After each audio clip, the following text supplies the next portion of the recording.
10월 첫날입니다. 이 한 달도 붙들어 주시는 성령님과 동행하시기를 축복합니다.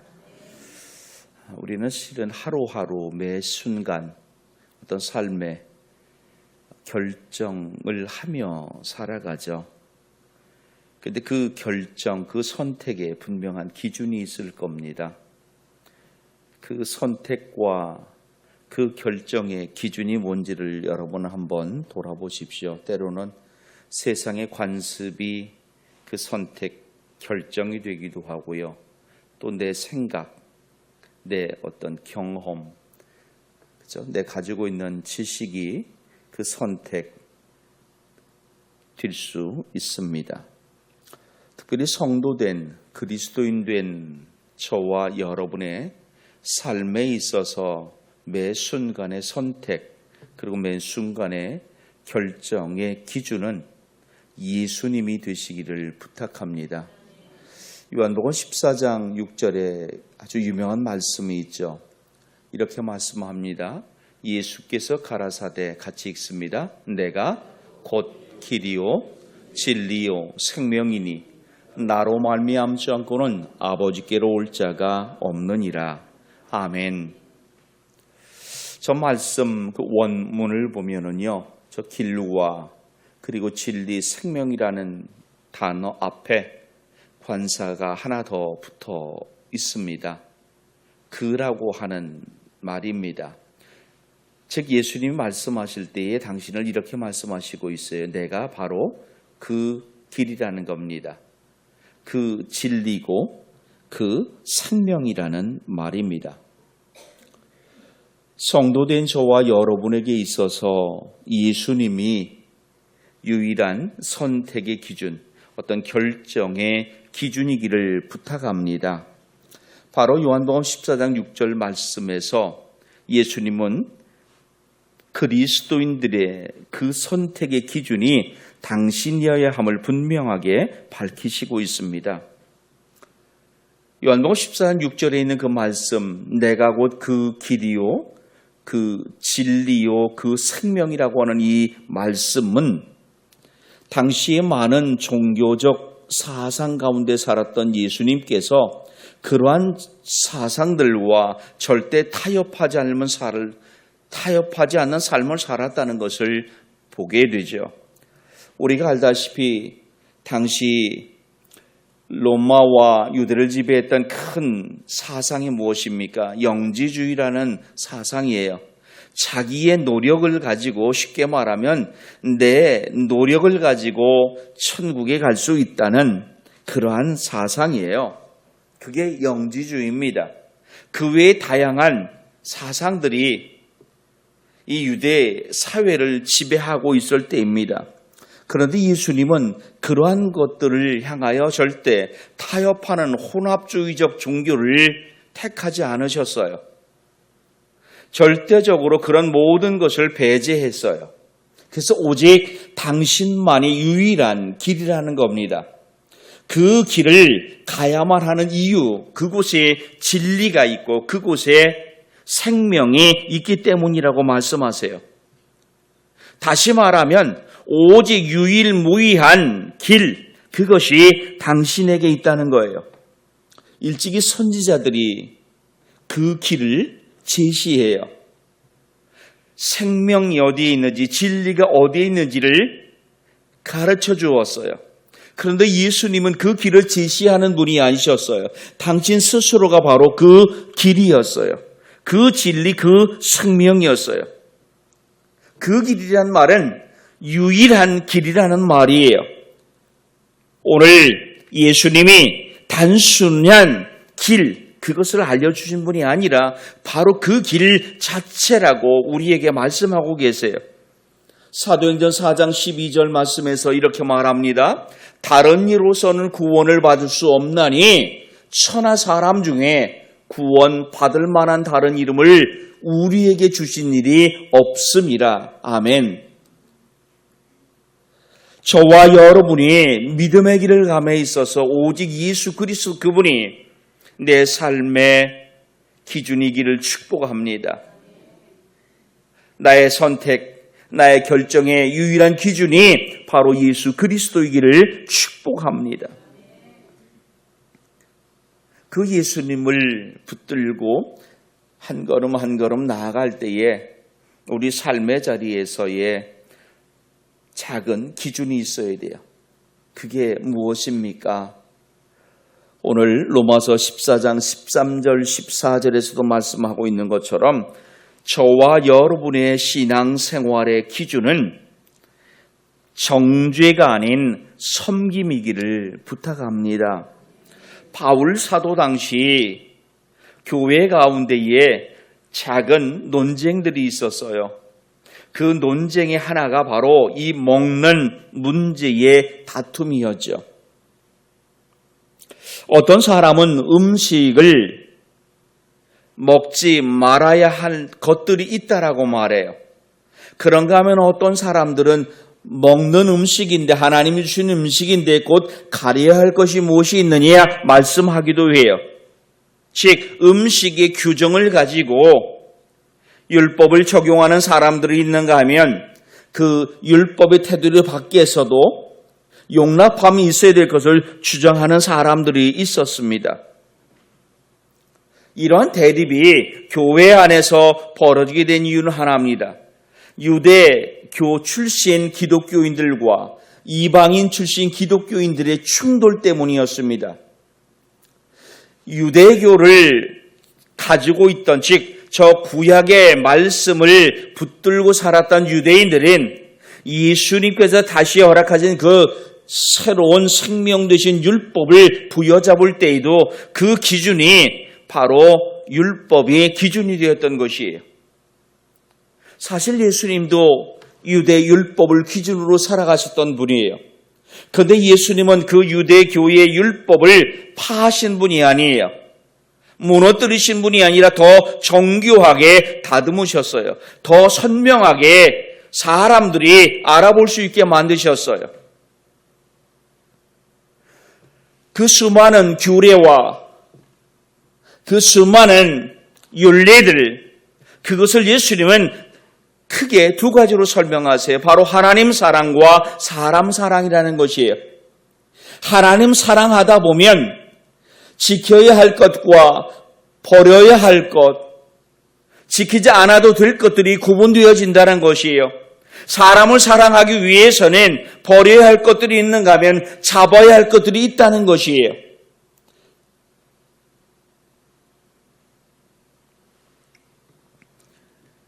유대 출신 기독교인들은 이방 출신 기독교인들을 향해 자기들처럼 작은 음식 문제 하나를 가지고 이야기하더라도 먹을 것 그리고 금할 것을 분명하게 가리라 요구합니다.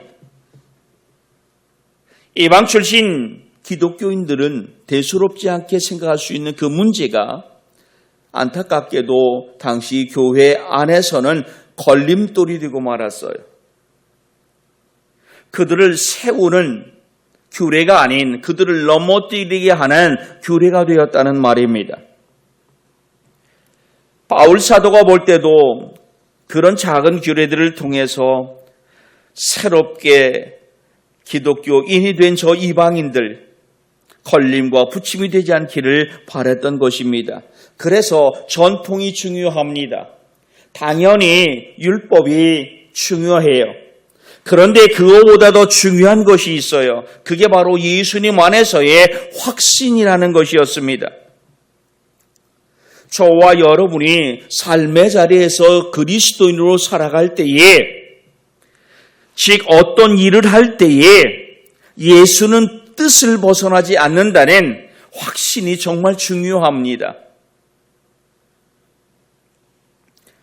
예수님이 신앙 생활에 있어서 확신의 기준이고 범위가 되기를 부탁합니다. 그래서 오늘 바울 사도는 뭐라고 말합니까? 아무 일에나 속되다고 판단하는 사람이 있다면 실은 그가 속된 사람이라고 말하고 있어요. 오늘 우리가 읽은 그 로마서 14장 13절과 14절에 있는 이 말씀은 거꾸로 보는 것이 실은 더 좋을 것 같아요. 14절을 먼저 보고 13절을 보면 좋을 것 같아요. 14절 다시 한 번만 보겠습니다. 내가 주 예수 안에서 알고 확신하노니 무엇이든지 스스로 속된 것이 없으되 다만 속되게 여기는 그 사람에게는 속되니라. 이 말에 들어있는 의미는 바로 이겁니다. 때때로 사람이 판단하는 그것, 속되다 속되지 않다 판단하는 그것 안에는 자기 욕심을 이루기 위한 판단이 있을 수 있기 때문인 것이에요. 세상은요, 다른 사람을 세우려 하기보다 자기가 먼저 세워지기를 좋아합니다. 다른 사람을 섬겨주기보다는 자기가 먼저 섬김받기를 더 좋아합니다. 그런데 그 섬김과 그 세움이 함께 섬기고 세움이 아니라 내가 섬김받기 위해, 내가 세워지기 위해서 그를 끌어내리고 그 자리에 들어가는 일들이 참 많습니다. 신앙을 가진 사람은 그렇게 살아서 되지 않는다는 겁니다. 그렇게 살지 말라고 지금 말하고 있는 겁니다. 내가 세워지기 위해 그가 서 있는 그 자리를 비워놓지 말게 하라는 것이에요. 내가 섬김받기 위해 누군가 섬김받는 그 자리, 그를 밀어뜨리지 말라라는 겁니다. 신앙을 가진 사람들은 섬기고 세워가는 삶이 날마다 드러나야만 합니다. 누군가를 섬기고 누군가를 세워감이, 그래서 전통보다 더 중요한 것이 예수님 안에서의 확신이라고 말하고 있는 것이에요. 바울 사도는 13절에서 이렇게 말하고 있습니다. 우리가 다시는 서로 비판하지 말자. 도리어 부딪힐 것이나 거칠 것을 형제 앞에 두지 않도록 주의해라. 쉽게 말하면 우리가 다른 사람을 걸려 넘어지게 하지 말고 오히려 세워야 한다는 것입니다. 이것은 단지 작은 음식에 먹고 먹지 말고의 문제가 아닙니다. 음식이 아닌 예수님 안에서의 확신과 믿음을 말합니다. 신앙이 뭡니까, 여러분? 내가 옳고 그는 그름을 판단하는 것이 신앙이 아닙니다. 내가 옳다고만 주장하는 것이 신앙이 아니에요. 신앙은 서로 다른 사람들을 하나로 세워가는 것이에요. 그렇기 때문에 성도는 이 땅에서 삶을 살아감에 있어서 선택하고 결정할 때 그 기준이 예수님이 되어야 될 것이고, 삶의 자리에서의 또 다른 작은 기준은 바로 이 세움과 섬김이 되어야 한다는 것입니다. 그렇기 위해서 우리는 예수님을 바로 알아야 돼요. 하나님 나라의 기준을 바로 알아야만 합니다. 저와 여러분의 믿음인, 저와 여러분이 하나님의 사람으로 세워진 이유는 하나님 나라를 세워가기 위함입니다. 절대 다른 사람의 옷을 벗김으로 나를 드러내는 것이 아니에요. 이것이 세상과 다른 기독교의 특징입니다. 서로 세워가는 것이에요. 바르게 세워가야 돼요. 그렇게 때로 상대를 향해 질타할 수도 있을 겁니다. 훈계할 수도 있을 겁니다. 그러나 그 질타와 헌고 속에는 바로 나를 향한 질타와 훈계도 들어있어야 한다는 것이에요. 하나님 나라 먹는 것, 마시는 데 있는 것이 아니에요. 예수 그리스도 안에서, 성령 안에서 의와 평강과 기쁨을 이루는 것이지요. 그래서 로마서 14장 17절에서 바울 사도는 이렇게 말합니다. 하나님의 나라는 먹는 것, 마시는 데 있지 않다. 성령 안에 있는 의와 평강과 기쁨이다라고 말합니다. 초대교회 성도들이 잘한 것은 바로 이 세움이었어요. 하나님 나라의 기준이 무엇인지를 그들은 분명하게 알았어요. 세움이라는 것이에요. 셈을 위한 훈계였어요. 넘어뜨리기 위한 훈계가 아니었어요. 무너뜨리기 위한 비판이 아니었어요. 세우기 위한 비판이었어요. 저기 있는 저 건든다는 말과 잘한다는 이 두 말, 걷게 하기 위해, 잘하게 하기 위해서 교훈하였고요. 비판하였어요. 비난도 저 안에 들어있었어요. 무너뜨림이 절대 아니었다는 말입니다. 쉽게 말하면 우리는 다른 사람을 걸려 넘어지게 하면 안 돼요.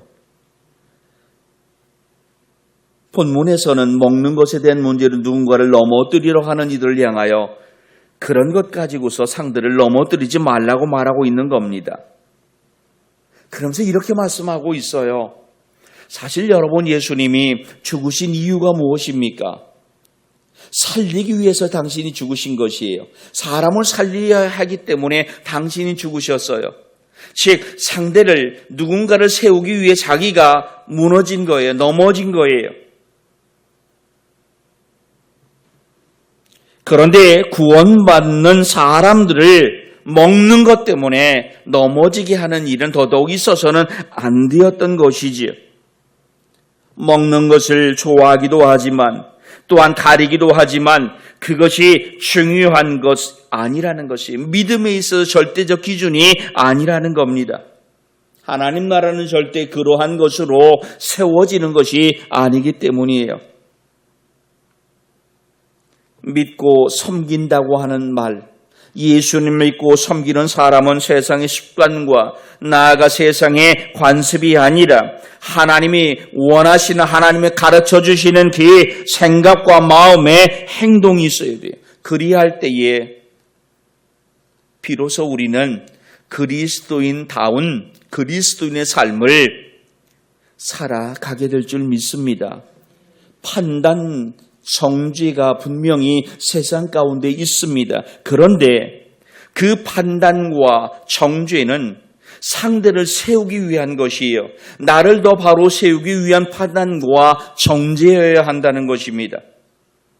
무너뜨리기 위한, 누군가의 삶을 무너뜨리고 누군가 쌓아놓은 그 성을 회파하기 위한 판단, 정죄가 아니라는 것이에요. 그래서 예수님은 마태복음 7장 1절로 5절에서 이렇게 말씀하고 있습니다. 같이 보겠습니다. 비판을 받지 아니하려거든 비판하지 말라. 너희가 비판하는 그 비판으로 너희가 비판을 받을 것이요, 너희가 헤아린 그 헤아림으로 너희가 헤아림을 받을 것이니라. 어찌하여 형제의 눈 속에 있는 티는 보고 내 눈 속에 있는 들보는 깨닫지 못하느냐. 보라, 내 눈 속에 들보가 있는데 어찌하여 형제에게 말하기를 나로 내 눈 속에 있는 티를 빼게 하라 하겠느냐. 외식하는 자여, 먼저 내 눈 속에서 들보를 빼어라. 그 후에야 밝히 보고 형제의 눈 속에서 티를 빼리라. 아멘.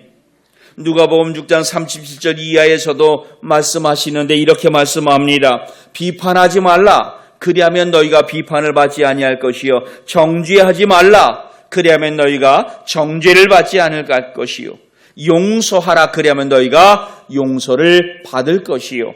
그러면서 38절에서 이렇게 말씀하시네요. 같이 봅니다. 주라, 그리하면 너희에게 줄 것이니 곧 후히 되어 누르고 흔들어 넘치도록 하여 너희에게 안겨주리라. 너희가 헤아리는 그 헤아림으로 너희가 헤아림을 도로 받을 것이니라. 아멘. 다른 사람을 판단하고 정죄하면 거기엔 반드시 갈등과 분쟁이 생겨요. 우리가 신앙을 가졌다면 그것은 평화를 만들기 위함입니다. 덕을 세우기 위함입니다. 우리가 신앙을 가졌다면 다른 사람을 정죄하고 판단하기보다 평화와 사랑을 세워야 합니다. 신앙의 자유가 있더라도 그것이 누군가에게 걸림돌이 된다면 절제하는 것이 진짜 신앙입니다. 신앙의 기준은 자유가 아님입니다. 사랑입니다. 바울 당시 먹는 문제로 인해서 교회를 시끄럽게 한 이들이 있었다고 했습니다.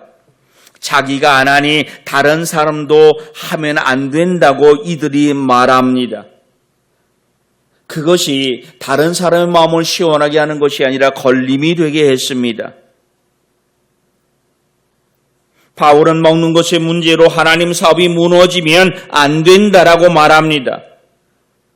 거리낌이 있다면 먹지 않는 것이 좋아요. 사람들에게 거리낌이나 불안을 느끼게 하는 것은 옳지 않기 때문입니다. 예수님이 원하시는 바와 반대이기 때문입니다. 이제 추석이 얼마 안 남았습니다. 아직도 이런 먹는 문제로 갈등일 수가 있겠죠. 여러분 어떻게 해야만 할까요? 분명한 사실은 이겁니다. 그리스도인 된 저와 여러분의 삶의 기준, 나의 지식과 경험, 내 생각이 아니에요. 예수 그리스도이기를 부탁합니다. 그래서 삶의 걸음을 뗄 때에 그 걸음의 기준은 판단이 아니라 세움이기를 부탁합니다. 그래서 그에게 오면 차가움이 아니라 그에게 다가가면 그는 나의 따스함을 느낄 수 있는 삶이기를 부탁합니다. 세상 사람들 기준에는 모자라도 괜찮아요. 부족하게 보여도 괜찮습니다. 어리석게 보여도 괜찮습니다. 그 부족함, 그 어리석음보다 우선하는 것이 따뜻함입니다. 따뜻함은 모든 것을 녹입니다. 차가운 모든 것을 배게하고요, 모든 것을 얼려버립니다. 그리스도의 삶은 얼린 것을 녹이는 삶입니다. 녹여져 있는 것을 얼리는 삶이 아니에요. 그런데 때로 저도 그렇잖아요. 저와 여러분의 삶을 다시 한번 돌아보는 이 10월이기를 부탁합니다. 그래서 서로를 세워감이 있는 삶이길 부탁합니다. 세워져감이 내게 기쁨이기를 부탁합니다. 그가 있어 그를 통해 나를 돌아볼 수 있으니 그의 존재가 얼마나 감사한지를 깨닫는 이 한 달이기를 부탁드리겠습니다. 나는 예수님을 내 삶의 기준으로 삼고 있는지를 돌아보십시오. 나의 말과 행동 다른 성도를 세우고 있는지 아니면 넘어지게 하는지를 돌아보시기 바랍니다. 기도하겠습니다. 하나님, 예수님을 믿는 우리 예수님의 이름으로 평화와 덕을 세우게 하시옵소서. 작은 일일지라도 판단으로 걸림돌을 만들기보다 평화와 덕을 먼저 생각하는 삶이게 하시옵소서. 삶의 기준이 오직 예수님이게 하시고 예수님을 기준으로 삶아 살 때 참으로 우리 하나님 기뻐하시고 사람들에게 칭찬받는 우리가 되게 하옵소서. 판단하거나 정죄하지 말게 하시옵소서. 오직 예수 그리스도 이름으로 서로를 세워가게 하시고 그 세워감이 참으로 기쁨이 되고 참으로 즐거움이 되게 하옵소서. 감사하며 예수님 이름으로 기도하옵나이다. 아멘.